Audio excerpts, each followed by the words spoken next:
inmediato a nuestro compañero Álvaro Mariña. Él se encuentra en la sala, en el hemiciclo Raúl Porras Barrenechea del Palacio Legislativo, donde se encuentran reunidos los integrantes de la Comisión de Justicia y Derechos Humanos. Adelante.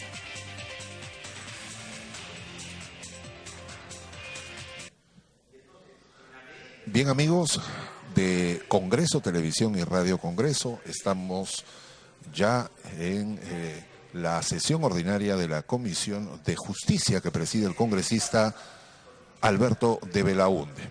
En estos momentos nos indican que ya se encuentra en la sala de embajadores el presidente de la Corte Suprema, presidente del Poder Judicial, Duberly Rodríguez, quien es el invitado principal de esta sesión. Y hay tres temas en los que se va a centrar su presentación. Él va a abordar el proyecto de ley que propone modificar una serie de artículos del título preliminar y de la tercera disposición final del Código Procesal Constitucional. Así también los artículos del 32 al 52 del texto único ordenado de la Ley Orgánica del Poder Judicial. También hablará acerca del plan de trabajo y acciones sobre la reforma judicial y la lucha contra la corrupción, y un tema importante, sin duda, que concita la atención de la opinión pública además, es el estado del proceso de extradición del expresidente de la República, Alejandro Toledo Manrique. Aún no se ha suspendido la sesión para que pueda ser invitado a ingresar y tomar parte de la misma el presidente del Poder Judicial. Nos encontramos todavía en las secciones informes y pedidos de los congresistas asistentes. Es el turno del congresista Juan Carlos González Ardiles.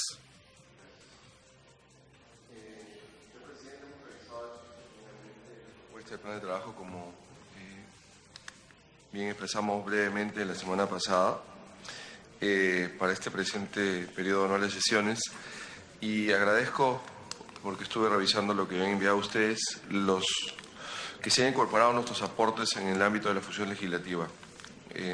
Voy a expresarlo brevísimamente porque sé que el tiempo es corto. En relación a la legislación de políticas de familia, solamente estoy leyendo la parte más importante. La priorización de los proyectos de ley referidos a reforzar la autonomía e independencia de la Procuraduría General del Estado. Pero le pido, por favor, señor presidente, que si se puede incluir, y justo concuerdo con la congresista Tamar, que se ha retirado un momentito en lo que ella iba a expresar, espero que llegue rápidamente. Solicitamos incluir en el punto 5, como uno de los objetivos, hacer seguimiento al proceso multisectorial y participativo de elaboración del Plan Nacional de Derechos Humanos 2017-2021 que viene elaborando el Ministerio de Justicia y Derechos Humanos. Por otro lado, señor presidente, también en el numeral 6.2, acápite D, referido a propuestas de conformación de grupos de trabajo, proponemos nuevamente la conformación como se lo expresé en la instalación de vuestra comisión, y usted tuvo la gentileza de conversar ese tema y aceptar la propuesta de seguir trabajando en el grupo de trabajo de la lucha contra la trata de personas. Y yo le rogaría que por favor esto lo incorpore en el plan de trabajo. Muchas gracias, señor presidente. Gracias, congresista. Consideraremos los puntos que señala en la orden del día, en la aprobación del plan de trabajo. Si no hay otro pedido, pasamos a la orden del día. Trataré de hacerlo breve para poder invitar a pasar al presidente del Poder Judicial, que ya se encuentra con nosotros. Doy la bienvenida al congresista Rosas. Me había olvidado saludarlo, congresista. El primer punto es el plan de trabajo 2017-2018 de la Comisión de Justicia. Esta propuesta estuvo en la agenda en la anterior sesión, pero se dio un plazo para que puedan llegar por escrito algunas sugerencias. No habiendo llegado más aportes que el del congresista González. Sí, congresista Pariona. Sí, presidente, ya que se están haciendo algunos aportes al plan de trabajo y quiero hacer algunas precisiones en aras de ser coherentes con los derechos humanos ya reconocidos y toda la normativa vigente en nuestro país. Coincido en que el Plan Nacional de Derechos Humanos, que está en un proceso de elaboración participativa, pueda contemplar la participación de los distintos sectores, de sociedad civil, organizaciones sociales, y que pronto podamos tener este Plan Nacional de Derechos Humanos, toda vez que en las regiones también se están impulsando un proceso similar para que a nivel de los gobiernos regionales y locales esto pueda tener un desarrollo local, ¿no? Y puedan estar contemplados varias de las reivindicaciones de derechos que hay en nuestro país. En el plan de trabajo, cuando se habla sobre la legislación de menores y se refiere al Código de los Niños y Adolescentes, sugerir, presidente, al secretario técnico de la Comisión de Justicia y Derechos Humanos, modificar el término menores. Ya la Convención Internacional de los Derechos de los Niños y Niñas reconoce como sujetos de derechos a los niños y a las niñas, y entonces usar el término menor no es coherente con el estándar internacional porque no son menores, igual son sujetos con derechos y no objetos. Entonces, solo es una redacción, pero importante, porque creo que hay que ser coherentes con el estándar internacional. Así como el lenguaje inclusivo, ¿no? Seguro haremos la modificación al Código del Niño y Adolescente, porque se habla solo del niño y en términos de la ley vigente sobre la igualdad de género deberíamos mencionar a los niños y a las niñas, ¿no? Eso solo como redacción, pero creo que es relevante. No son menores, son niños, niñas y adolescentes sujetos de derechos, ¿no? Gracias. Antes de dar uso al congresista, el uso de la palabra del congresista Mulder, me informan que hoy a mediodía la congresista Limborgo efectivamente presentó un documento para realizar aportes al plan de trabajo, que es la inclusión de un literal N, para legislación para el fortalecimiento y protección de la familia y sus valores, y de literal N, políticas de igualdad de trato y no discriminación en el acceso a la justicia. Si les parece bien, junto con los aportes realizados por el congresista González, quedan incorporados al plan de trabajo con cargo de redacción y a ser incluido. Antes de darle la palabra al congresista González, el congresista Mulder me había solicitado el uso de la palabra. Sí, presidente. Lo que pasa es que la intervención de la congresista Pariona no tiene que ver con el fondo del asunto, sino que nos quiere imponer reglas del castellano que son distintas a las que se establecen en la regla del idioma. La palabra menor es una palabra del idioma castellano que significa que una persona tiene menos tiempo de nacida que otra persona. Una persona de 80 años es menor que una persona de 85. Entonces, ¿qué vamos a decirle? ¿Niño al de 80 años? Para no decirle menor. Y se ha dicho incluso que no son cosas. O sea que decirle menor a alguien es cosificarlo. Creo que es un problema de semántica y de idioma. Y en segundo lugar, presidente, la Academia de la Lengua, no solo la peruana, sino la española, que es el idioma que estamos hablando ahora sí. Yo es el único idioma que conozco, desafortunadamente no conozco otro idioma en el cual expresarme en el Perú, pero también dice que eso de estar poniendo niños y niñas y estar repitiendo permanentemente lo que llaman lenguaje inclusivo es completamente fuera de toda regla. Incluso esta discusión la hemos tenido ya, presidente, en esta comisión en anterior oportunidad. Y en la redacción que se hizo en el momento en que se estaba viendo el Código del Niño y del Adolescente, todos los artículos, incluso no estaban solamente niñas y niños, sino ponían los-las. Y después ponían niño, y entonces para no repetir niñas, ponían un guión o un slash, como se llama, y una A. Eso dificulta la lectura y la comprensión de una manera terrible, presidente. Y no porque uno simplemente quiera defender reglas de mejor dicción para que podamos entendernos todos, uno va a ser contrario a la inclusión, ¿no? Machista, sexista, eso sería ridículo. Entonces, me parece que ese tipo de forma de hablar, cada uno puede hablar como quiere, pero a la hora de redactar un texto, el texto tiene que estar escrito en la regla del idioma, para que todos nos podamos entender, pues, porque si no, también escribamos pues, con falta de ortografía, no pongamos acentos, hagamos nuestro propio idioma. Entonces, esa discusión, presidente, me parece que es trivial y no hay que estar planteando ese tipo de conceptos. González, algo que congresista Pariona por alusión. Sí, presidente. Yo la verdad no quisiera llegar a una discusión porque seguro en su momento lo daremos en cuanto abordemos la modificación del Código del Niño y Adolescente, que debería, yo considero, nuevamente ser más inclusivo y hablar del niño, la niña y los adolescentes. No es una cuestión si va al castellano, cómo está escrito, tiene que ver con una categoría de derecho que ya lo reconoce el derecho internacional. Menores, el término menores siempre está referida, ¿no?, a la cuestión etaria de edad, pero no solamente eso, sino que ya hay un debate en la academia y en varios ámbitos, y es que esta visión paternalista no ayuda a entender al niño y a la niña en términos de sus derechos. O sea, solo redacción, no vamos a discutir sobre ello, pero en el plan de trabajo nos parece fundamental hablar de los derechos de los niños y las niñas y adolescentes, y no legislación de menores. Yo creo que ahí estamos teniendo esta visión todavía paternalista en la escritura, porque el debate lo daremos en su momento, ¿verdad? Muchas gracias. Congresista González. Señor presidente, en relación al punto anterior, brevísimamente nada más. Ya usted lo dijo, y para que quede grabado, le pido por favor de que mi pedido se sume al de la congresista Tamara Arimborgo Guerra. Muchas gracias. Gracias, congresista. Congresista Rosas. Presidente, gracias. Saludos a los presentes.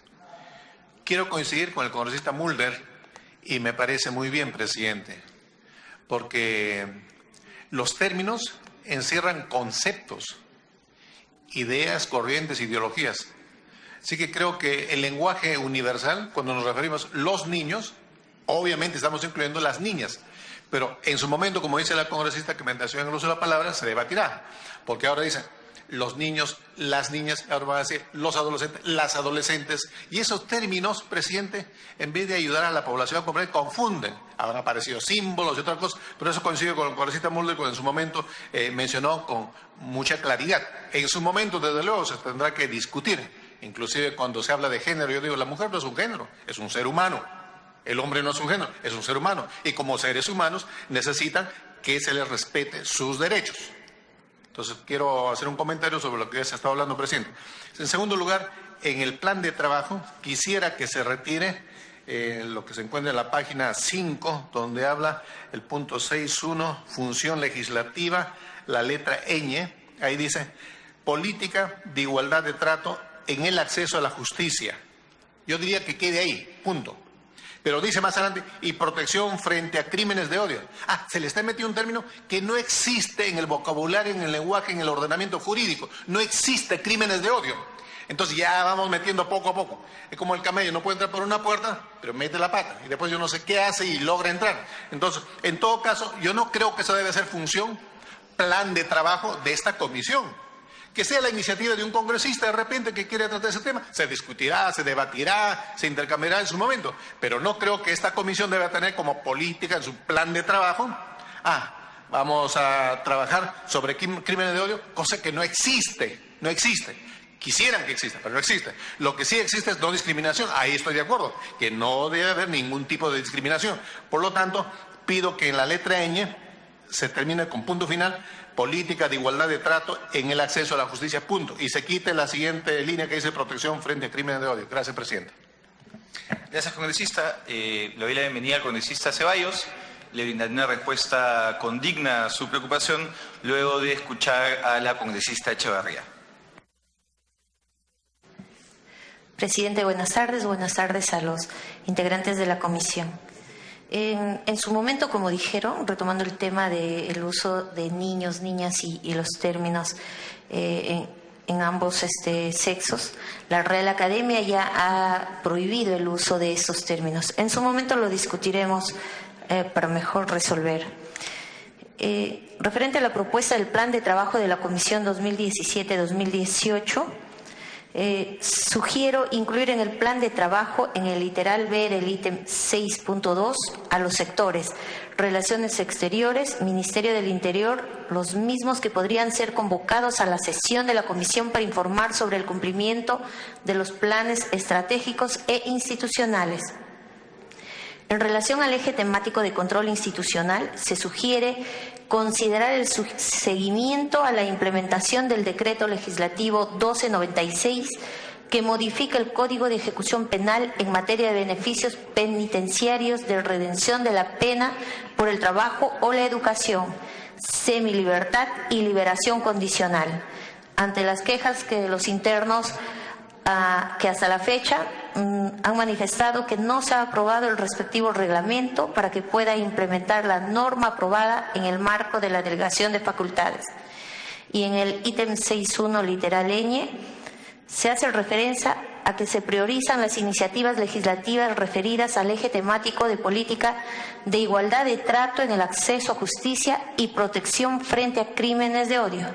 Se sugiere que se haga referencia al enfoque de igualdad y no discriminación, en virtud de lo establecido en el artículo 2, inciso 2 de la Constitución Política del Perú. Y en el punto ñ dice política de enfoque de igualdad y no discriminación en el acceso a la justicia. Gracias. Gracias, colega. Dando respuesta a la inquietud presentada por el colega Rosas, empezar señalando que en ningún momento existe la vocación de esta presidencia o de esta comisión de poner temas en el plan de trabajo a modo de querer sorprender de alguna manera a los integrantes de la misma. Prueba de ello es que el plan de trabajo ha sido repartido de manera oportuna y la oportunidad de revisión y aportes se ha dado, y prueba de ello es esta discusión. El concepto de crímenes de odio es un concepto doctrinario. El Código Penal considera los agravantes para casos de discriminación, que son crímenes de odio, pero efectivamente no es un debate que necesariamente tengamos que tener en este momento. Llegará el momento, por lo tanto, lo que propone la presidencia es que se cambie el término y sea política de igualdad de trato en acceso a justicia y protección frente a la discriminación, con lo cual no tendremos ese debate.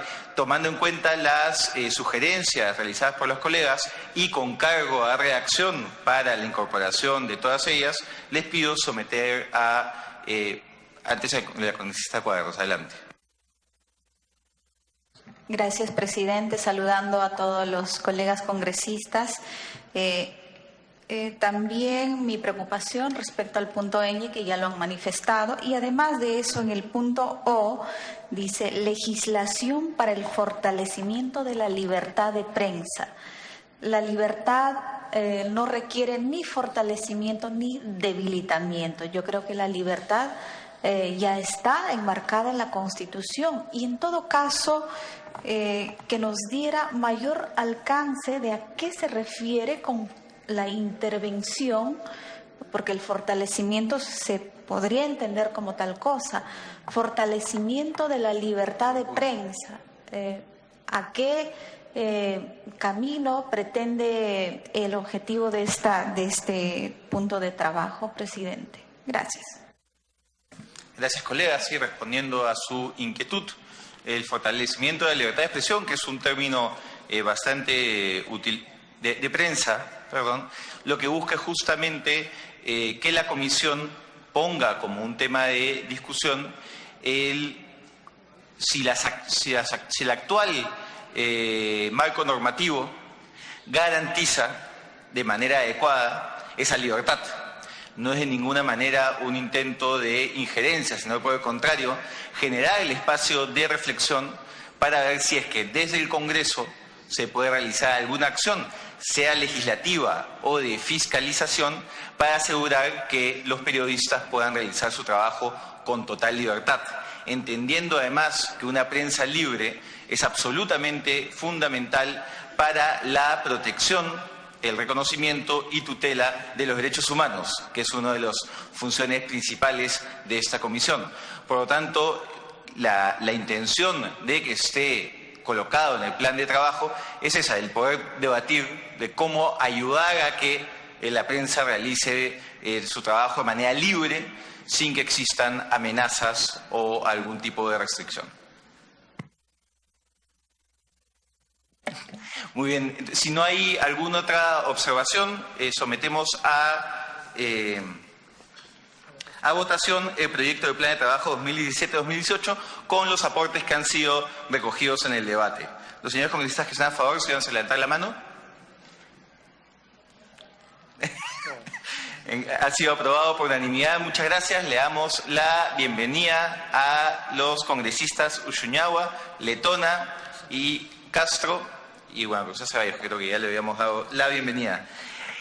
Considerando la hora y habiendo citado al presidente del Poder Judicial, yo con la venia de los presentes, quería dejar el predictamen del proyecto 647 para debatirlo en la siguiente sesión y proceder a invitar al presidente del Poder Judicial para que pueda empezar su exposición.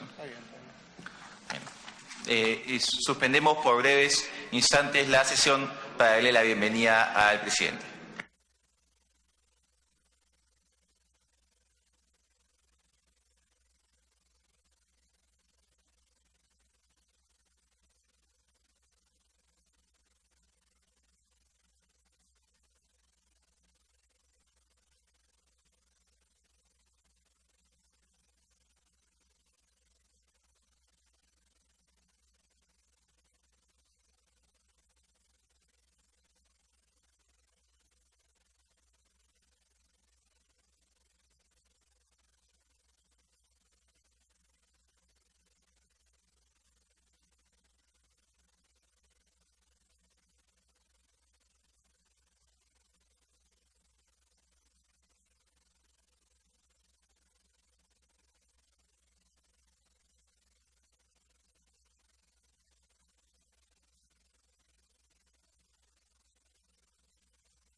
Puedo decir algo, pero no.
Retomamos la sesión.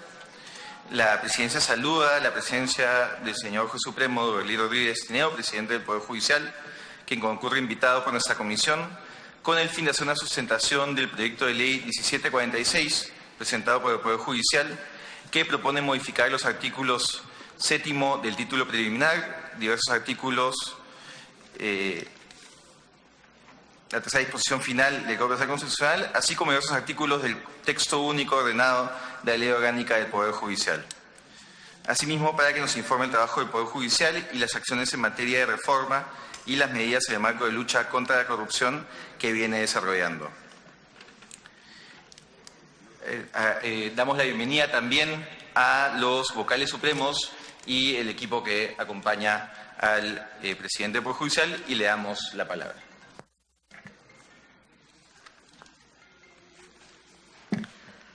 Gracias, señor presidente de la Comisión de Justicia y Derechos Humanos del Congreso de la República. Mi saludo a usted y a todos los integrantes de esta comisión que están presentes esta tarde.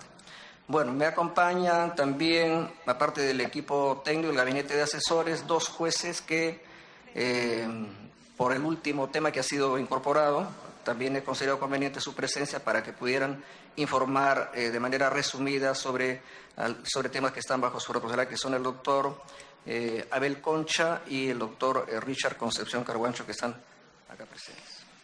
El doctor Guillermo Piscoya. Y también está el coordinador encargado del Sistema Nacional Especializado en Delitos de Corrupción, el doctor Juan Guillermo Piscoya, ya que la doctora Susana Castañeda Oso está con licencia. Bien. Presidente, se les invitará a pasar a la mesa cuando usted considere pertinente para su exposición. Muy bien. Bien, entonces, para desarrollar la suerte de agenda que ha sido propuesta a través del oficio por el cual se me invita a asistir a esta comisión, voy a considerar tema 1, 2, 3. Tema 1 es el proyecto de ley presentado por el Poder Judicial que propone modificar varios artículos del Código Procesal Constitucional y además del título preliminar y también, obviamente, algunas normas de la Ley Orgánica del Poder Judicial. Para hacer uso de esta iniciativa legislativa, ¿qué es lo que hemos hecho? Primero, se conformó un equipo de trabajo para la reforma de la justicia constitucional, integrado por magistrados de todas las instancias, remarco, de todas las instancias, vale decir, hemos recogido las opiniones desde los jueces de primera instancia hasta de los jueces supremos. Se han tenido reuniones semanales de este equipo de trabajo y además reuniones con especialistas en materia constitucional. Al mismo tiempo hemos hecho un levantamiento de información de la carga procesal que hay en materias de amparo, de habeas corpus y otras acciones de garantía constitucional a nivel de las Cortes Superiores a nivel nacional. También un informe legal, doctrinario y jurisprudencial y asimismo un informe estadístico. ¿Qué se encontró en el diagnóstico? Primero, una ausencia normativa para la emisión del precedente constitucional en materia de acción popular. Remarco, solo en materia de acción popular. ¿Por qué? Porque eso es de conocimiento de la Sala Constitucional de la Corte Suprema. Y así como el Tribunal Constitucional tiene la potestad de, cuando resuelve un caso, decir que esa sentencia tiene el carácter de vinculante, nosotros pensamos que también cuando la Corte Suprema del Poder Judicial del Perú emite una sentencia en materia de acción popular, también podría tener esa facultad de decir que tiene el carácter de vinculante, porque eso nos daría, diríamos, una posibilidad de dar una orientación a nuestros jueces cuando tengan que resolver casos de la misma naturaleza. Ese es el tema de la ausencia normativa en esta materia de acción popular. Luego también hemos, obviamente, observado que hay incentivos perversos, le llamamos así, del principio de flexibilización en materia de competencia territorial y funcional en los procesos constitucionales de habeas corpus de amparo. ¿Qué es el principio de flexibilización en materia de competencia territorial y funcional? Vale decir que no existe una norma rígida, es decir, pueden presentarse estas acciones de garantía en cualquier lugar del territorio de la República, es decir, la norma es flexible, principio de flexibilización. Y nosotros pensamos que hay una, diríamos, deformación de este principio de flexibilización que, claro, se hizo de buena fe para dar la potestad a los ciudadanos que crean que están vulnerados sus derechos a que lo puedan presentar en cualquier lugar del territorio de la República. Pero últimamente estamos viendo que esto ya se ha convertido prácticamente en una corruptela y por tanto no debe continuar. También uno de los problemas que aleja a la justicia de la población son las llamadas barreras de acceso a la justicia. Barrera desde la pobreza, que no todos tienen la misma posibilidad de litigar, barreras geográficas, distancias, provincias muy alejadas. Por ejemplo, para poner un caso, si estamos en Cotahuasi, en Arequipa, para que se trasladen hasta Arequipa, bueno, es una distancia bastante larga. Pero también es una barrera que creo que últimamente todos los sectores del Estado nos estamos dando cuenta. Es la barrera lingüística, vale decir el tema del idioma. Gran parte de nuestras poblaciones hablan idiomas originarios, lenguas maternas, como el quechua, el aymara y las lenguas que hablan nuestras comunidades nativas de la selva, que en total son algo de 47 lenguas. Entonces, También nosotros debemos tener en cuenta esta barrera lingüística para superar esta barrera y acercar a la población a la justicia, en este caso constitucional. También en el diagnóstico hemos visto que la tecnología, la modernidad tiene que llegar a la justicia constitucional, también a los procesos constitucionales de la libertad, que se los llama así a estas acciones de amparo y de habeas corpus, vale decir, tiene que haber las notificaciones electrónicas, tiene que haber el expediente electrónico para mejorar la justicia constitucional. ¿Qué indicadores o qué evidencias se han tenido en cuenta? Porque cualquier reforma, cualquier cambio, presidente, tiene que partir de la realidad, de los hechos. El derecho nace de los hechos. Cuando un hecho se repite o cuando un hecho se convierte en algo cotidiano, creo que estamos en la obligación de efectuar cambios normativos. Entonces, en lo que va del periodo 2015 a 2017, en 2 años, hubo un incremento entre el 100% y 80% de la carga procesal en procesos constitucionales. Es decir, se duplicó la carga en procesos constitucionales justamente por ese principio de flexibilización de la competencia. ¿Por qué?